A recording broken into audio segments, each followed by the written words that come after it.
Hello, and welcome to the Rural Placemaking Innovation Challenge Office Hours Tribal Focus. To get us started, I will hand it over to Greg Dale. Next slide, please. Good afternoon. I'm Gregory with USDA Rural Development Innovation Center. Today, my colleague Sherri McCarter and I will provide you with some general information about RPIC and then spend most of our time answering your questions. Next slide, please. Let's start by asking the question, what is RPIC? The purpose of RPIC is to support funding for technical assistance and training of rural communities for placemaking, planning, and implementation. We do this by awarding cooperative agreements to qualified entities who then deliver the assistance to rural communities. So once again, we're looking for qualified applicants who can provide planning support and technical assistance and training to communities for fostering placemaking activities in rural America. Next slide, please. Now, these are some important dates that we need to be aware of. Like I said, this NOFA opened up on June the 30th. We have the next date highlighted in yellow because this, as of right now, this is the most important date to keep in mind that the deadline for this program is August 15th, 2022. You have to get your application in before this time, before we can get to the next very important dates, which is if you are awarded, the cooperative agreements will be awarded no later than September the 30th and October 1, 2022. That's when it's the performance period starts and it's time to work with your communities. But again, August 15th, that's the date to keep in mind. That is the deadline. If you do not get those applications in before August 15th, your application will not be accepted. Next slide, please. We get a lot of questions about rural development's substantial involvement. We want our rural development staff to work with the cooperator in the community to build relationships and learn about the community. We want to be a network builder and connect to the funding partners as communities start to implement their placemaking plans. For example, we might connect the community or cooperate with data resources within rural development. If we are part of the engagement process, then we can learn about barriers to program delivery, and we can then bring that information back to our teams within rural development and other policymakers. That is why including our rural development staff in the engagement process is an important part of RPIC, and that's why RPIC is awarded as a cooperative agreement. Next slide, please. The NOFA provides information about how matching funds should be documented and submitted, and it can be found in Part 4, Section C, Cost Sharing and Matching Funds Verification in the NOFA. A minimum of 15% match of the federal grant amount requested for the cooperative agreement award is required for all applications. Applicants may recruit one or more private philanthropic and/or eligible public partner to provide matching 15% in cash and/or in-kind contributions of the applicant's proposed federal funding request, or the applicant can provide the full match as their own cash contribution. The minimal match of at least 15% of the federal amount requested must be committed for the full 24 months of the cooperative agreement. Sharing/matching must be committed at the time of the application submission. To be clear, it is permissible to provide a combination of a third-party in-kind contribution from a partner and cash contribution from the applicant, but it is not permissible for the applicant to provide their own in-kind contribution as part of the match combination. If the applicant is going to provide their own match contribution, that match must be documented as a cash contribution. Next slide, please. So this is our question and act session. We're going to keep this housekeeping slide up just as reference so that it's always there so you can see how to ask questions and go through the chat. What have you, because we're looking forward to all the questions that you have. Like I said, want to make sure that you understand this program as you're making your application. So with that said, I will hush and see if we have any questions. Yep, and before we get started with the Q&A, I just want to remind you that if you'd like to ask a question verbally, please use the raise hand feature. You can also type your questions in the chat or in the Q&A box, and we'll read them and answer them aloud. Right, and I'm not seeing that we have any, there we go. Melissa, I see that we have a question in the Q&A box. Yeah. And also one popping. Yes. Nora is asking, could you talk about some examples of successful projects completed by tribes?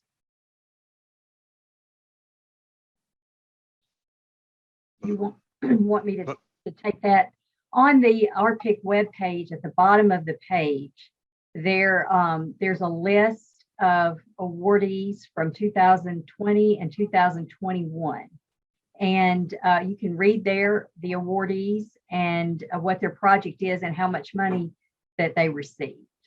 And Greg, I don't know if you want to get specific with tribes, but we did have a couple in the previous 2 years.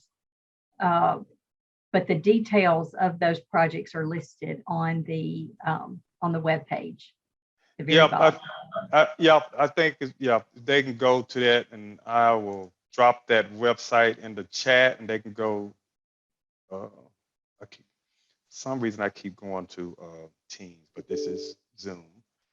I'm gonna drop that link in the chat to everyone, and they can go to the bottom of that RPIC site and see all the applications that are awarded in the past. All right, thank you. The next question we have is from Sarah. And Sarah is asking, is there a budget template or can we use our own? And for the budget, should we include match commitments for both RPIC and the Innovation Seed Match? You can use your own budget template. That's fine. We do have a form, but like it's just a basic budget template form, and it may not be able to fit all categories that you have. That's the SF. The federal assistant application comes with 2 forms: an assurance form and a budget form. But all applicants previously, and definitely encourage you to use your own budgeting format. And to the second part of the question, yes, it has to include all funding. Your budget has to include all funding, RPIC funds, your match, and if you're doing a seed grant, you have to identify that as well. It has to be everything.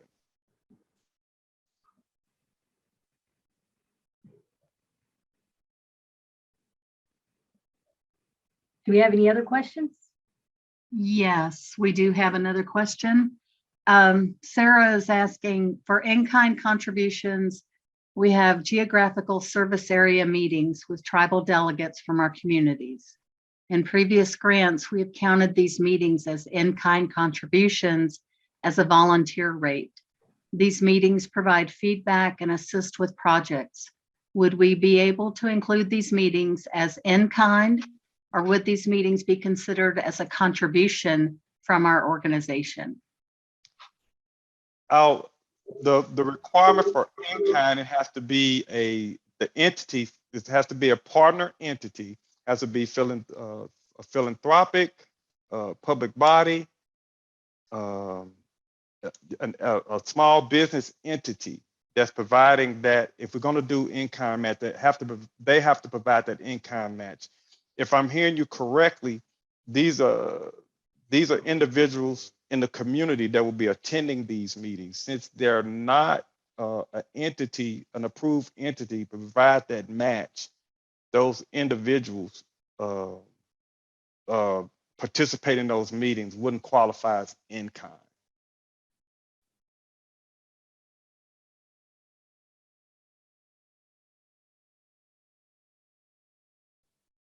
Do we have anything else in the Q&A, Melissa?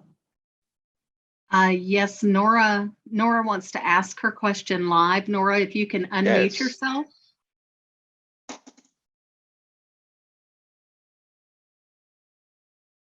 Nora? And I'd encourage anyone else who want to do a live question. It's fine. You can unmute yourself now, Nora. Thanks so much. Sorry about that. So when I was looking at the list, the example list, I see some applications that it looks like have tribal partners, you know, like Talani Lake Enterprises, for example. But I was kind of wondering, I work for a federally recognized tribal government, and just hearing what you were saying earlier in the session about kind of the intention to be building coalitions of partnerships for planning, I'm kind of having trouble thinking about how that would work if the applicant entity is actually a federally recognized tribe. You know what I mean? A federal recognized tribe is eligible for this program. I see Ted Buelow has a hand. Yeah. Let's introduce Ted. Hey everyone, I'm Ted Buelow. I'm the Tribal Relations Coordinator for Rural Development, and I'm going to give you 3 examples, and you're correct. In that list, there isn't a federally recognized tribe, but the Cameron chapter in Talani Lakes is the Cameron chapter is a subdivision of the Navajo Nation. So they're working in partnership with a couple partners on doing placemaking at the Cameron chapter. So that's one way a tribe could engage. The tribe could engage directly as its tribal government, depending on the tribe you work for and what makes the most sense for the type of tribal enterprise or the part of government that you'd like to apply for, but it can be the tribe. And in another example that's listed is the work that Enterprise Community is doing with the Anahola folks in Hawaii. And so I mentioned that because they're not a federally recognized tribe, but they're working with Native people. So there's ways you can work with different types of service providers and partners to help supercharge your work. The last thing I'll mention is RPIC relative, but RPIC had a predecessor program called READY. And in that instance, we've been working for about the past 4 years with through RD North Dakota, the Turtle Mountain Band of Chippewa Indians, and Purdue University was the cooperator. READY kind of morphed into RPIC. I don't know if that's the politically correct way we're supposed to say it, but that's what happened in the evolution of this particular sort of type of programming.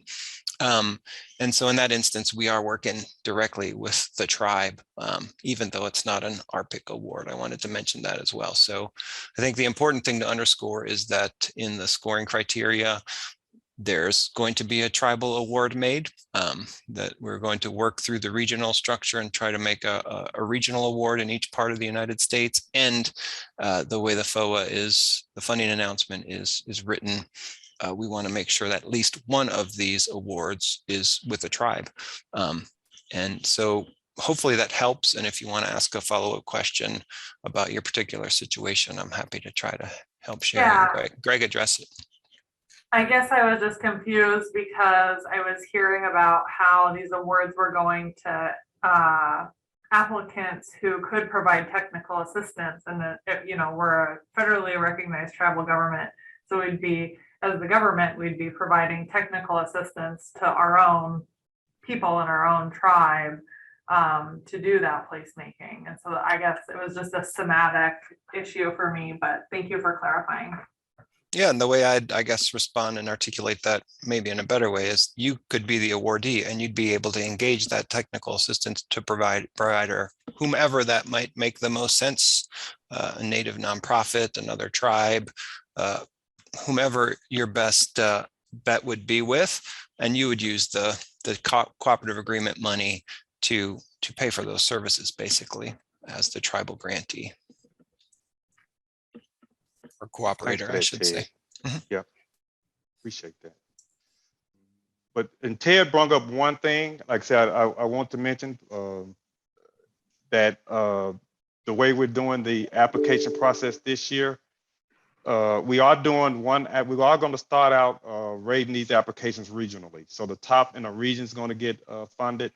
But this year that we're doing different from last year, that we're going to get the top tribal application and it will get funded. So that ensures that a tribal applicant it will get funded this year. So just keeping that in mind. Like I said, that'll be a layer. Then after that top tribal applicant is funded, like I said, you know, we end up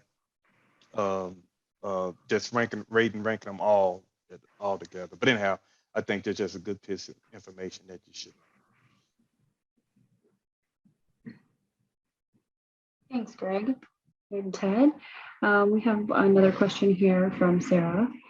For partnerships, could you expand on partnerships or provide examples of who would be good partners? For example, would TANF, chambers of commerce, foundations, etc., are those examples of good partners? I'll jump in there first. I would just say yes, any of those would be great partners. Could be other tribal partners, could be other tribal programs, could be your neighbors, counties, cities, other jurisdictions in and around your reservation. Could be nonprofit organizations, could be tribal colleges, could be non-tribal sort of public institutions. There's a list. I don't think we would say they're a bad partner. Can be for-profit organizations that you partner with, just so that it's focused on placemaking. I don't know if you've offered other folks lists, and I can't remember what's on the website. But Greg and Sherri, what would you add? No, well, like I said, I think you just did an excellent overview of that. Like, yes, all the above, you know, like I said, that you mentioned would be great partners. So again, it depends on what you're trying to do, moving forward, and you can connect those partners as needed. So yeah. And universities are good partner as well. Absolutely. And I would add a little editorial commentary here, take it for what it's worth. Sherri and Greg and I talked about this a little bit, but the RPIC cooperative agreement isn't meant to be the end all be all. It's meant to help you foster a planning process to promote your community, your tribe, whatever the case might be, as a place that's vibrant and thriving in all sorts of different ways. So I guess the editorial commentary, I would say, when you're being strategic about your partners, know that the work is just beginning when and if you get some support, some financial support from us. So to Sherri's point, education or institution of higher education, a university, can bring a lot of capacity and staffing and other resources to the table. So that can be super strategic. A tribal nonprofit that has a stake in the game and has some staffing capacity that they're going to be able to help shoulder some of the weight through a planning process could be a wonderful partner. There could be non-tribal cooperators and nonprofits out there that could also sort of bring in a unique perspective from a non-tribal perspective that they would bring capacity and to the matching funds, whether it's in kind or otherwise. They could bring some cash to the table as well. So I would just end. Last thing I'll say, from my perspective, where we've been active in Native communities through RPIC and READY, the other program I mentioned, the more capacity that those partners bring to the table, the healthier the relationship's going to be, and the more heavy lifting you can share across those partners. So the last thing I would want is for you to get a partner that looks good on paper, and then they don't lift their share of the weight when it comes to implementation, because the implementation is really where the magic happens in placemaking or in planning type processes. So hopefully I didn't say too much on that front, but I did want to add that, at least from my perspective, of what I've seen over the last few years through RPIC and READY. Oh, Ted, you did not say too much. That's right. You're spot on in that message, because this money is to get things started, get you moving in the right direction, like Ted said, and really do that grassroots work early to build on something and have a great project in the end. Do we have any other questions? I do not see any in the Q&A, not right now. Okay. None in the chat either. No, We and- do and- have a very intimate group, and you guys have us all to yourselves, so don't be shy. Ask us any question, whatever's on your mind in reference to RPIC. And since it's such a small group, like I said, if you want to get on, talk verbally, that's fine Mhm. too. Mhm. I, No question is too small. mm-mm.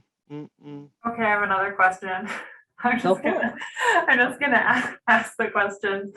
So it sounds like I'm still kind of trying to, we have a project idea and I'm trying to wrap my head around, we thought it would be a really good fit, but now kind of listening to what you guys are saying, I'm not 100% sure.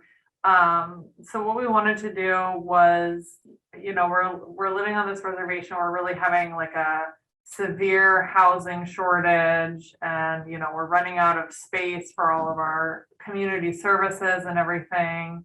And one of the things that the tribe has identified that it really needs is like a plan for like a community plan for how all of these pieces are going to fit together with like the transportation, housing, economic development, services to the community and everything. And we are a checkerboard reservation, so we need to be coordinating with the county on that and everything. And so that's kind of where we wanted to go, and we thought this would be a really great opportunity, because it's really a placemaking issue, and from our perspective, but kind of wrapping our heads around like we would be connecting the community with technical assistance and creating these partnerships, and hopefully by the end of the project have like a plan that we'd be able to move forward with, kind of with those partners and everything. Would that project work for this funding opportunity? I don't As see you any was- concerns, but what we're Okay. gonna Ted, I was pretty much gonna say what you said, because as you were speaking, I was listening to what you were saying. I was trying to wait on the part that wouldn't work, and not, like I said, I think I think it's Okay, what you We were looking at this like a year ago, and we were kind of looking at last year's opportunities, and we had this project that we need to do, and we're like, boy, this rural placemaking really seems like a really good fit for this specific project. And then I think I just got caught up in the like semantics of the technical assistance. Who's providing the technical assistance to who? Are we providing technical assistance to ourselves, or is USDA providing technical assistance to us because of the cooperative agreement, or like how is that all working? But you know what I mean? Yeah. And again, an eligible entity, will be providing that technical assistance. So not rural development, although the application does require you to show it's a partnership with rural development, in this process. So yeah. So you'll just have to identify that in your application. Right. That is an eligibility criterion, so you have to include that. So just be mindful of that. Yeah, and we have staff that can provide that technical assistance. Obviously, we would need we can't do it on our own. We would need additional support, and that's why we'd be submitting the application to get that additional funding to kind of get the project moving and completed. Okay. Okay. Yeah, I think it sounds Sounds- good, and too. it's an opportunity for you to engage, like we said, some maybe additional partners that you can use the cooperative agreement support to do that. And hopefully those that would be eager to participate might bring some resources to the table, staffing and otherwise. So try to think outside the box, not necessarily for how it's going to score on, well, you should always consider how it's going to score for in the criteria, but really how it's going to benefit from the community. Who could we bring in that's going to help us through that process, not only to do the plan, but then to start implementing some projects from that plan. This is in some ways a softer type of assistance that then could lead you to other rural development programs to help complete the specific projects, or other federal or other nonprofit or foundation resources that might be a better fit for those projects. So it's meant to provide some of that mortar and soft support to help you, in this case, the tribe, as a cooperator, work through the types of processes you outlined. So I think it fits quite nicely with what RPIC's designed for. I agree. Thank you. Great, great. Thanks for that. It was a great question, Nora. Sarah, I see. Yeah. Oh, go I'm ahead, sorry. Val. No, I was going to say Sarah has her hand up. I think she wants to ask a question. You can unmute yourself, Sarah. Yeah, so thank you. Thank you guys for holding this meeting. I think, yeah, like listening to Nora and you guys' discussion actually kind of clarified a few things for me. But I think one of the things is I was curious about for our application, how detailed and like granular we should get, because, you know, we service both Northern California, Southern California, the state of Illinois. And so they have different needs. So I was just trying to make sure in our application, you know, if we talk about having a partner that focuses on grants to help placemaking activities and rebuilding from like the NorCal fires, you know, should we separate in the application by kind of like the unique needs of the different areas? Or would that kind of start pigeonholing us a little bit? Well, no, not necessarily. I actually, year one applications had one just like that, where a cooperator or eligible applicant was servicing 4 communities. And yes, each community had their own unique needs. So those had to be identified in the narrative, you know, and they painted a really good picture of all the needs of those communities. And they end up getting funded. You know, like I said, they're getting ready to end their 2-year period, the end of this fiscal year. So, to your question, yes, you know, like I said, you can do that, but just be sure that, you know, me as a person that potentially could be reviewing the application, and I'm sitting in Central Arkansas, can understand what you have in mind for these projects in California. So, and then a follow-up question, if one of our partners is in an urban area, so like for Chicago, we have multiple universities that are our partners, but they provide it to a rural area. Is that still fine? Okay. That's fine. Yeah, like I said, they service in those rural areas, no problem at all. Yeah. Right. Now with that said, they you know, being an applicant is a different thing, but if they just being a partner, you know, working with you, that's fine. All right. Thank you. And I'd encourage it.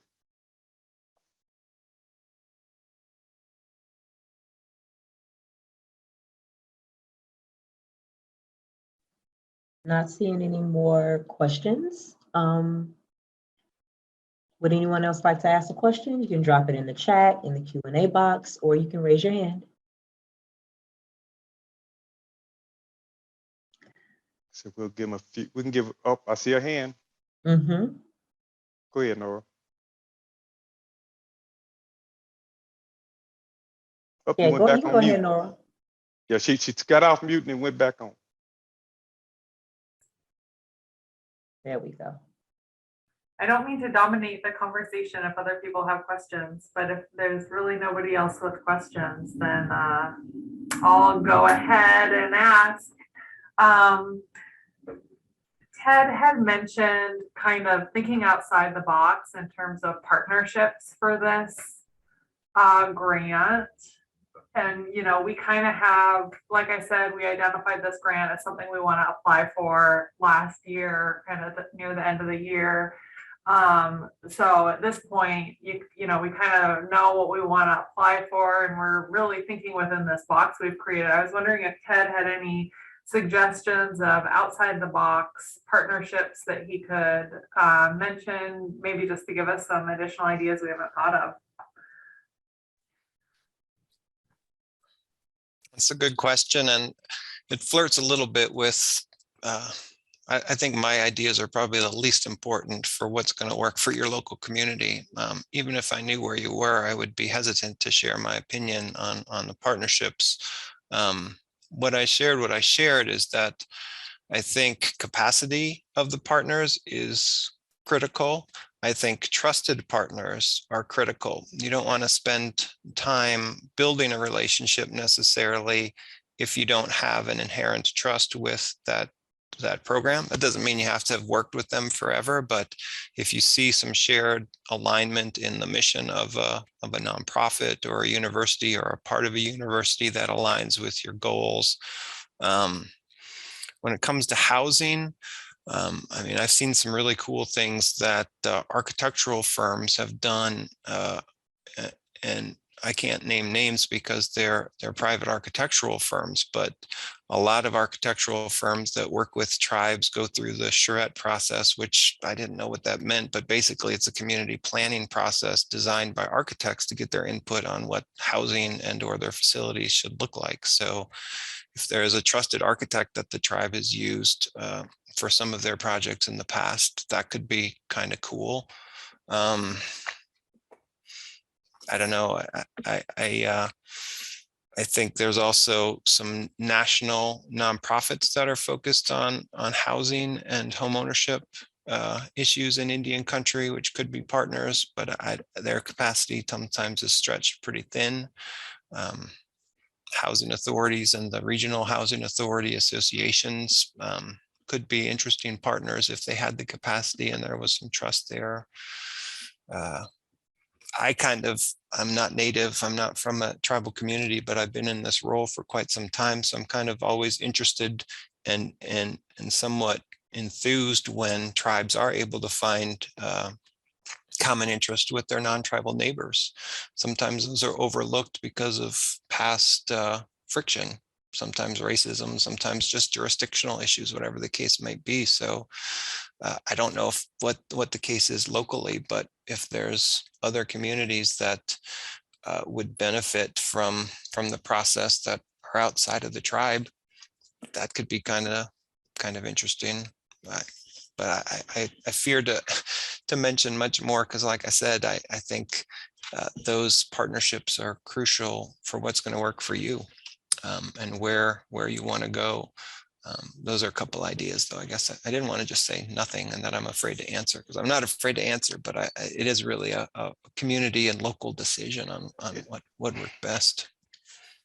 I agree with Ted on that. Like I said, because locally in your community, there are probably some local organizations that would be great partners, but from where I'm sitting, I'm just not aware. So anything I'll say, like for example, when you asked that question, I thought about HAC. They're a national organization that work with housing. Of course, you got your council of governments and planning district kind of came to mind, but there may be some entities, local groups on the ground that are really good in what they do, and housing authorities, whatever, and so it's just really up to the partners just located on the ground, probably folks, entities that you've worked with before, that that's just a good partner, like I said.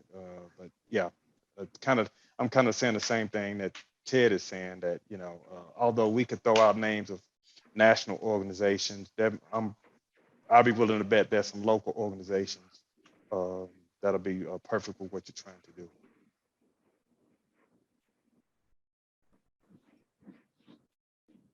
Looks like we have more of a comment in the chat box. I don't think this is a question, but I'll just read it out for your information. It says, Enterprise is interested to learn about all opportunities to collaborate with tribes on placemaking work that has a housing component. Can't say we could turn something around for something for this round, but there are many capacity building programs we have to offer, and we are always open to talk.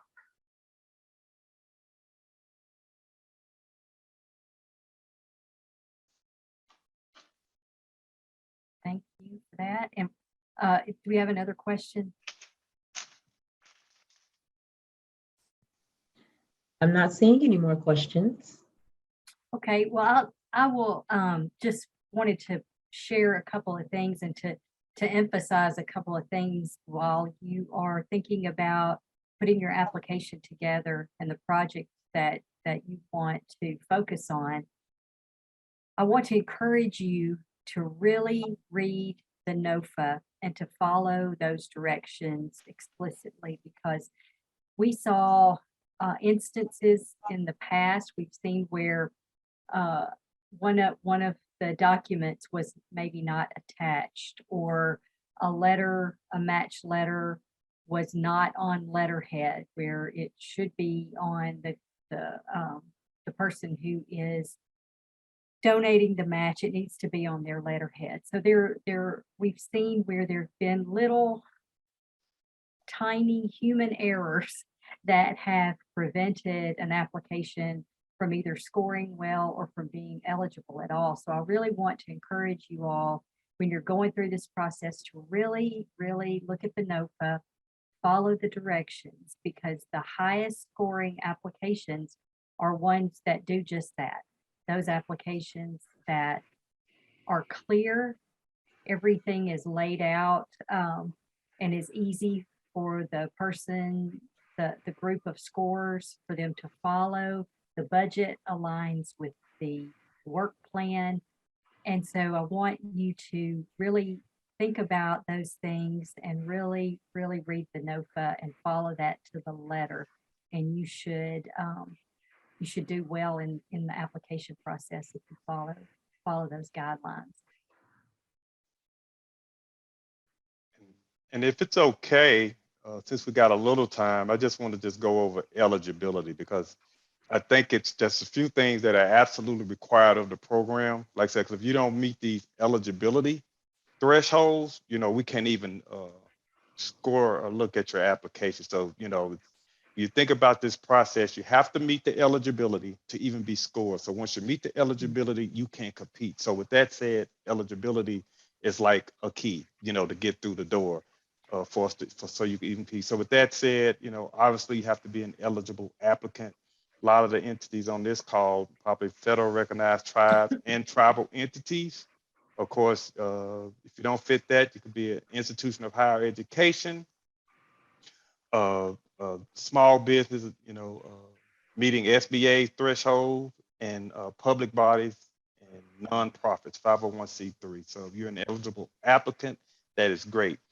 Now, in regard to an eligible project, I mentioned this earlier in my conversation, that this is an eligibility criteria where you have to identify how rural development, you're going to utilize rural development in this process. And then in this process, in the NOFA state, give some examples of measurable, substantial involvement, like joint convenings of community members, partners, joint delivery of training for rural development programs.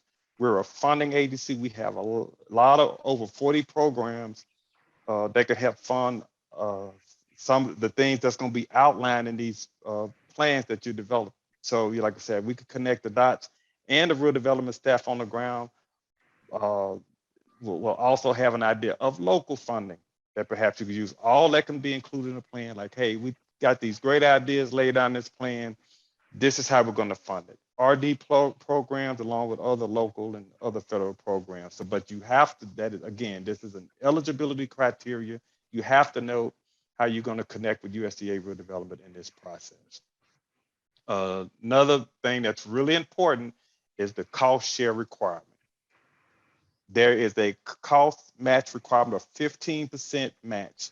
You have to, at the front end of the application, you have to put it in a letter on your letterhead identifying that we have the match. So if you apply for the maximum grant, $250,000, there is a match requirement of 15%, which is $37,500 for that. Now, if you do a lesser grant, it's 15% of that lesser grant. But you have to put on letterhead that you're providing that match. If one of your partners is providing a match, they have to put that cash match on their letterhead, identifying that they're committed for that 24-month period.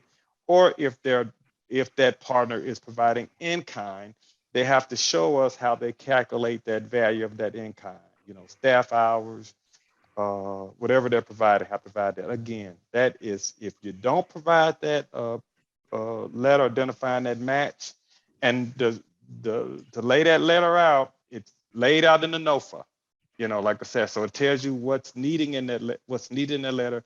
If that's not included, your project will not be eligible. So you have to do that. That is super important to meet eligibility criteria.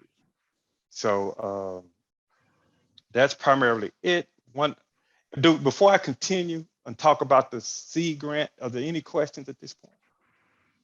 We have one more question in the chat, and it says, for consultants, should we include those used for IT, auditing, and other projects, or just consultants that will be involved with the project? For example, some costs of the budget will include the IT consultant and auditors.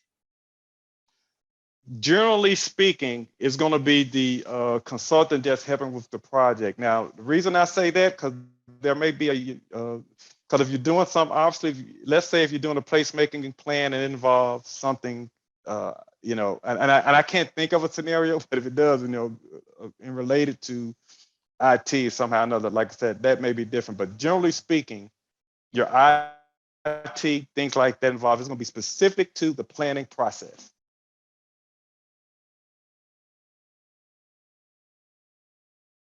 And maybe if you want to give an example of use of IT, like I said, I can entertain that. But generally speaking, this for any consultant is going to be specifically for their planning process, the time involved in that.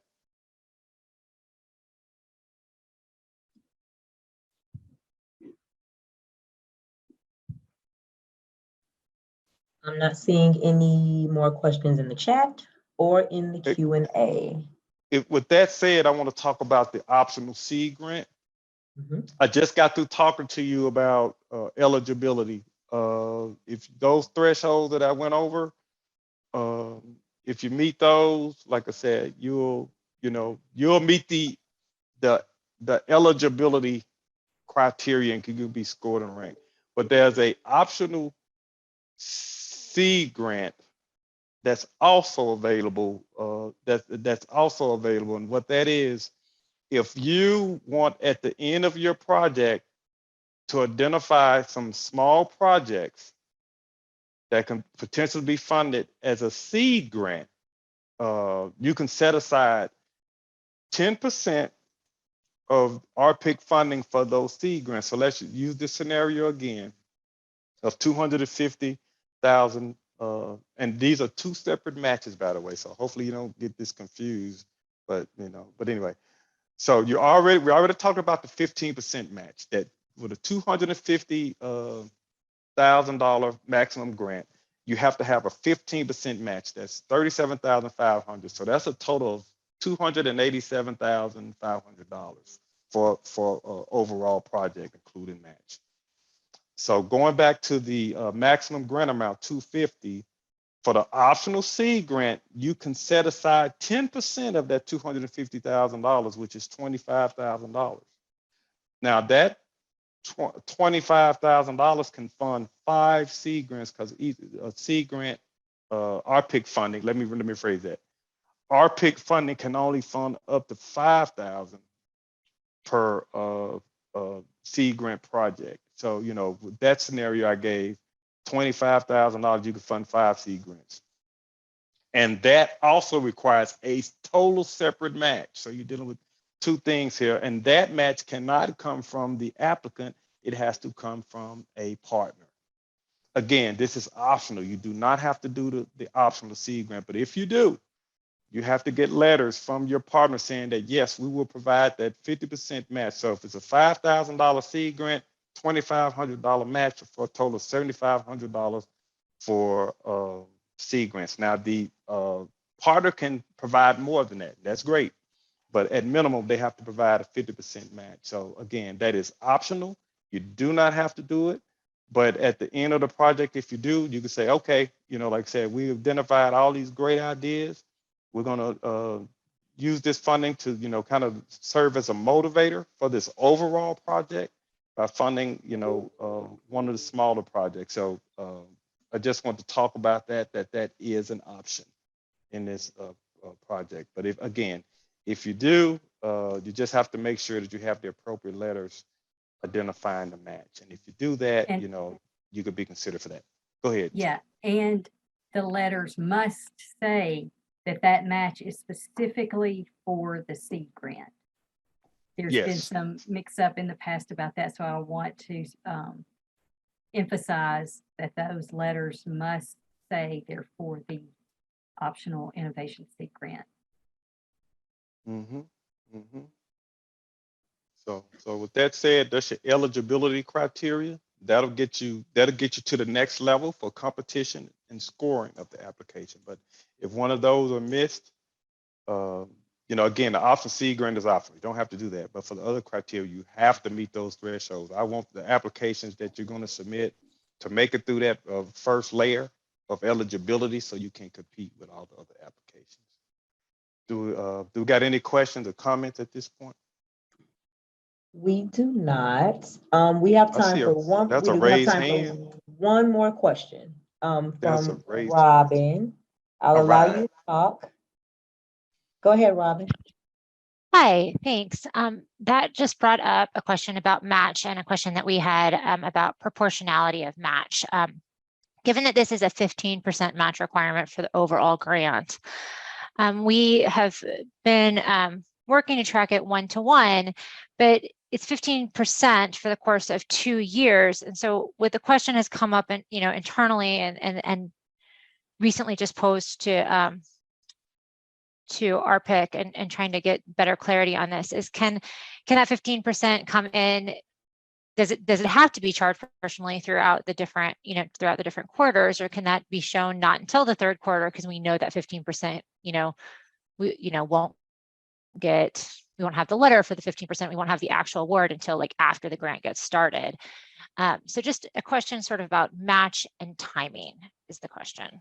We will need that commitment letter with your application, which is due before August the 15th. So we will need the commitment letter. Did I understand your question? So the commitment letter is one thing, but what if we don't end up drawing on that commitment until 3 quarters of the, or, you know, like, or, you know, into the first year, or like, so we will have that, we know we have the funding, but we are using, for example, RPIC for the first 2 quarters, and then that match is going to kick in the third quarter. And then we would show our billing, right? When we show our draw, would that be okay? Or do we have to proportionally show it as 15% of our billing or 1-to-1 of our billing in the first couple quarters? That's how we've been kind of interpreting it. So I'm just trying to make sure that we're not over restricting ourselves. I'll say this. We do want it to be proportional. However, in your budget, let's say if you got your 15% laid out in your budget and it's not necessarily covering all, you have several line items, and in your budget, that match covers, I'm just making up stuff here. So you got 10 line items. Right. And that match covers 5 of those line items. Well, those 5 line items that match does not cover, that's understandable. It will not be included in that pay request. You might have to remind me of that, you know, when you're making your request. But you understand what I'm saying? Like, yeah. So that's exactly like an example. So we don't expect the match, for example, maybe to cover a consultant, right? Like in the example that Ted put out, like maybe it won't be paying it all for the architect fees, but you know, that's part of what we have as, you know, it's a charrette process. And so in that first quarter, we might put all the art, you know, like the bill for the architect fees, because that's part of the initial planning, but we wouldn't necessarily have the match proportional because that's not the line item. With that, so basically you're saying we just need to make sure we're all on the same page. And Sherri, correct me if I'm, go ahead, Sherri. Well, I was just trying to see if what I'm saying is going along with what you're communicating, that you're saying you may not spend your match until the third quarter. Right, or a different quarter. Yeah, yes, right. Okay, or quarter 4 or whatever. Right, based on how the project design is, and the activities that are incurred. And I'm going back to this, like that commitment letter, the funds have to be committed for the full 24 months. But she may not spend them. She may not spend the match. What she's saying, she may spend RPIC funds in quarter 1, 2, and 3, but may not spend the match funds until quarter 4 or the whole next year. I understand. And again, I Okay. just go back to the example where that match may not cover every line item. Mhm. So, you know, for those line items that I guess that in quarters 1, 2, and 3 that match shouldn't cover those items that you're going to be paying on that end. But like I said, it should cover when you're ready to spend. So there's nothing in the NOFA that restricts us from doing that. But I can't just generally come out and say that, you know, that's okay because the NOFA says that they have to be available for the full 24 months. But you'll identify which line items Yeah. that match are covered Well, yeah, and the and time frame those items are. for sure. And then can I build on that question one more? So like this way, and sorry to get in the weeds, but I know we're a small group. So I just thought, fine. while I have you as experts to ask the question, so right now, 3 quarters in, we'll have shown all of our match and have spent all of our match and the RPIC. And so now for the rest of the year, or the next remaining quarter and 4 additional quarters, there won't be any match that needs to be billed because the 37,500 has already been billed. And so I guess my question is, right now it sort of seems like we're having to front load the match into the first 3 quarters. I missed something. I'm sorry. When you say you have to So front load. like right now, like for our CDI, we're saying we're spending $40,000 from RPIC, or sorry, from RPIC, $40,000 from the match. And so at this point, now we're done with the match because we have now spent both, because we did it 1-to-1. So could we have put only in 15% of that match for each quarter? Like said, and so like if it was like in round numbers, if we had said we're spending $100, then I would only need to show $15 a match in that quarter. And then for the next quarter, only show $15 a match. Is that that's how you're expecting to see it proportionally quarter to quarter? That's Okay. ideally how it would go, but because that match where you designate in your budget, because you're going to show us what line items you're going to spend in that match. There'll be some quarters where maybe you didn't not paying for a line item that match is covered, so it would include that 15%. Right. And then, but it doesn't need to be 1-to-1. It could be 15 to 85 essentially is how like in terms of the match. Yeah. The way we're showing it. Got it. Yes. Okay. Thank you. Sorry for the technicalities there, but I appreciate it's okay. thinking through it with us. Oh. Thank you for your question, Robin. I'd like to thank Ted and Sherri and Greg for answering those questions. Sherri, could you go over the resources, available resources for us? Next slide, please, Jennifer. I'll be happy to, Marie. I'm sure most of you have visited the RPIC webpage, but I just want to point out some of the information that you can find there. You've got application information. There's a link to grants.gov to fill out your application. There's a quick down and dirty fact sheet, and then a list of frequently asked questions. And that's a very valuable part of the web page that you can refer to at your leisure. There's also a section there for virtual events where you will find the recordings from office hours and from the applicant information session that we had last week. Next slide, please. There are also, you'll find there, well, not on that web page, but on the rural placemaking web page, you'll find a link there to the Rural America Placemaking Toolkit. Again, there are a lot of great resources there. There are examples of successful placemaking projects.